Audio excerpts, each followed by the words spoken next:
정부 여당과 오세훈 서울시장이 종묘 앞 재개발 사업과 한강버스에 이어 이번엔 광화문에 조성 중인 감사의 정원을 놓고도 대립하고 있습니다. 네, 여권이 내년 지방선거를 앞두고 오 시장을 집중 공략하는 이유에 관심이 쏠리고 있는데요. 이런 가운데 민주당 지지율은 높아지고 국민의힘 지지율은 낮아지는데 그 배경은 뭔지 알아보겠습니다. 이동우 해설위원 실장 나와 있습니다. 어서 오십시오. 어서 오세요. 네, 안녕하십니까? 네, 지금 정부 여당이 연일 오세훈 때리기에 나서고 있어요. 특히 김민석 총리가 앞서고 있는데요.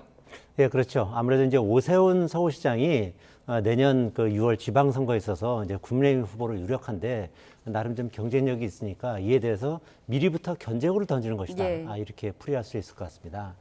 아시다시피 이제 오 시장의 인지도는 이제 상당히 높은 편이기 때문에 이제 각종 여론조사를 보면 제법 경쟁력이 있는 것으로 나오거든요. 민주당의 후보가 누가 되든 오 시장이 뭐 일부 앞서거나 비슷하거나 이 정도의 경쟁력을 보이고 있는 상황이기 때문에 특히 이제 민주당 입장에서 정부 여당 입장에서는 지금부터 미리 오 시장에 대해서 이제 공격을 해두는 것이 낫겠다 이런 생각을 한 것으로 이제 풀이가 되고요. 또 아시다시피 이제 정부가 토지거래 허가 구역을 서울 전역으로 확대했지 않습니까? 예. 그러다 보니까 이제 강남권은 물론이고 강북권에서도 이제 부동산 민심이 이제 별로 좋지 않은 상황이거든요. 그렇기 때문에 이제 현재 민주당 입장에서는 지금부터 오세훈 시장의 예봉을 꺾어놓을 필요가 있겠다. 뭐 이런 판단을 한 것으로 보이고요.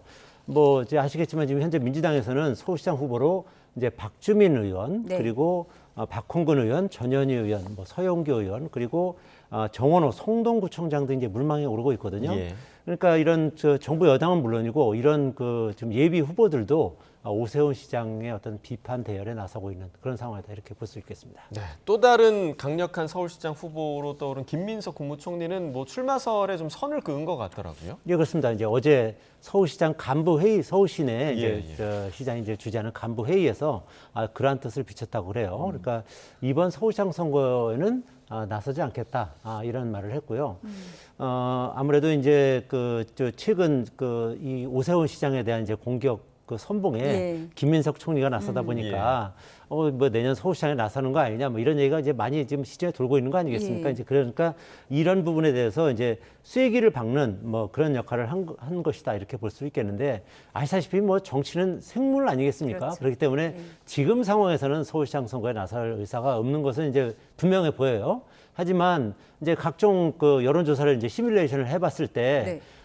이제 오세훈 서울시장과 대항해서 민주당 후보 누구도 경쟁력이 없고 김민석 총리만이 어느 정도 경쟁력이 있다. 이럴 때는 이제 자의반 타의반으로 차출이 될 수 있는 그런 상황도 이제 완전히 배제는 할 수 없다. 이렇게 볼 수 있겠고요.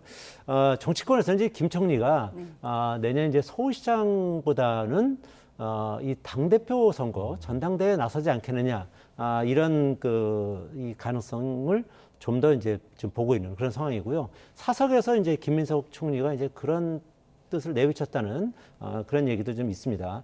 참고로 정청래 대표의 임기는 내년 8월까지입니다. 지난 네. 8월 2일에 이제 당 대표로 이제 당선됐기 때문에 내년 8월에 이제 끝나게 되는데 이 경우에 이제 당 대표 재선을 노리고 있는 정청래 대표 입장에서는 상당히 다크호스를 만나게 되는 것이죠. 예.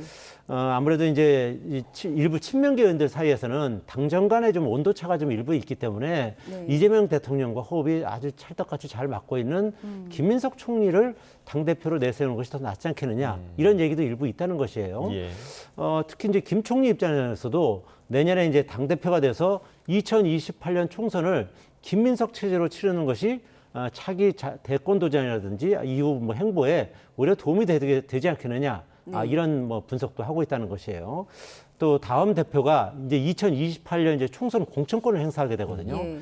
그렇기 때문에 이제 그런 부분을 걱정하는 의원들이 김민석 총리에게 뭐 서울시장보다는 차라리 당대표로 나서는 것이 어떻겠느냐 이렇게 권유를 하고 있다는 뭐 이런 전망도 있습니다. 그러니까 당권을 놓고 정청래 대표와 김민석 총리 사이에 묘한 신경전도 있을 수 있을 것 같은데 공교롭게도 민주당이 내년 6월 지방선거 공천룰을 지금 손보고 있다고요. 네, 그렇습니다. 이제 현재 정청래 대표는 원래 당원 주권주의를 계속 예. 강조했던 분이거든요. 그러니까 지금 현재 이제 이 대의원들 표하고 일반 권리당원 표가 한 20대 1 정도로 이렇게 좀 돼 있어요. 예. 그러니까 권리당원 표하고 일반 대의원표하고 1대1로 똑같이 하는 게 맞다. 이런 주장을 하면서 1대1로 이제 바꾸는 그런 당원 당규 개정 작업을 지금 벌이고 있는 거거든요. 이 투표는 이제 내일부터 모레까지 이제 이틀 동안 시행이 되는데 이 정 대표가 원래부터 이제 계속 이거를 주장한 그 강력한 개혁 대표로서 예. 이 당원 주권주의를 위해서는 1대1 이 부분이 반드시 이제 실현돼야 된다고 이제 지금까지 계속 강조했거든요. 지난 당대표 선거 때부터 강조했었죠. 그렇습니다. 이제 그거를 이제 일성으로 강조했던 예. 것이고요. 이제 그렇기 때문에 이제 1인 1표를 이제 행사하는 것이 이제 보통 평등 직접 비밀 선거라는 이 그 헌법의 정신에 가장 부합한다. 이렇게 이제 계속 강조하고 있는 게 이제 정청래 대표의 얘기인데, 근데 다만 이제 그 투표 자격을 놓고는 네. 좀 설왕설래가 좀 있어요. 왜냐하면 이번에 이제 당원 당규 개정을 위해서 투표에 참가하는 사람은 10월 한 달 동안만 당비를 냈던 사람들의 한정해서 투표권을 줬거든요. 예. 근데 원래는 지금까지는 보통 한 6개월 정도 당비를 낸 그 당원들에게 권리당원들에게 투표권을 줬다는 것인데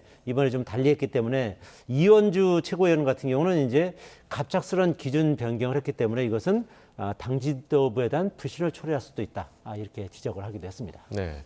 자, 이번엔 좀 여론조사 얘기를 좀 해보도록 하겠습니다. 대장동 사건 항소 포기, 또 부동산 문제 등으로 이 대통령 지지율이 조금 낮아지긴 했지만 국민의힘 지지율을 보면 오히려 반등하지 못하는 그런 모습이 있습니다. 이유가 좀 뭐라고 분석하고 계십니까? 아무래도 이제 장동혁 대표 등 이제 당 지도부가 강성 지지층만 바라보고 중도층에 대해서는 어떻게 보면 이제 도외시하고 있는 그런 부분이 바로 이제 여론조사로 이제 반영이 됐다 이렇게 풀이할 수 있겠는데요. 예.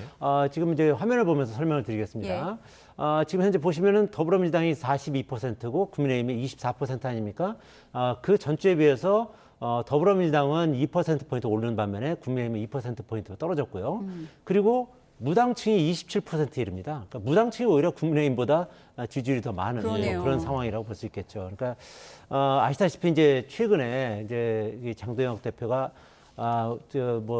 황교안 전 총리에 대한 영장 청구와 관련해서 우리가 황교안이다 이렇게 네. 외쳤지 않습니까? 아시다시피 황교안 전 총리 같은 경우는 이제 강성 보수를 이제 대표하는 그런 예. 대표적인 인물인데 우리가 황교안이다 그러면서 스스로 강성 보수임을 천명한 뭐 그런 꼴이 돼버렸죠. 그리고 그 외에도 뭐 이제 윤석열 전 대통령을 이제 그 면회를 가서 마치 이제 윤어게인을 주장하는 듯한 이제 그런 인상을 주었었던 것이고 최근에는 뭐 황교안 그리고 전한길 씨 같은 분들과 내년 지방선거에서 연합을 하겠다 뭐 이런 취지의 그 언급도 했거든요. 예. 그렇다 보면 이런 것들이 다 이제 뭉치다 보니까 국민의힘이 아무래도 이제 강성 보수층으로 흘러가면서 이 중도층에 소구하지 못하는 예. 그런 것이 결국 그 지지율 답보에 영향을 미친 거거든요. 아까 이제 표를 보시면 알겠지만 국민의힘 지지율은 지금 24%에서 26% 그 박스권 안에 갇혀 있어요. 그러니까 아무래도 이 그 국민의힘이 그 이 중도층에 대한 그러니까 제일 중요한 게 선거에서 중수층이라고 하거든요. 중도 수도권 청년층. 예. 이 중도 수도권 청년층에 예. 이게 아무래도 소구하는 그런 어떤 정책과 비전을 보여줘야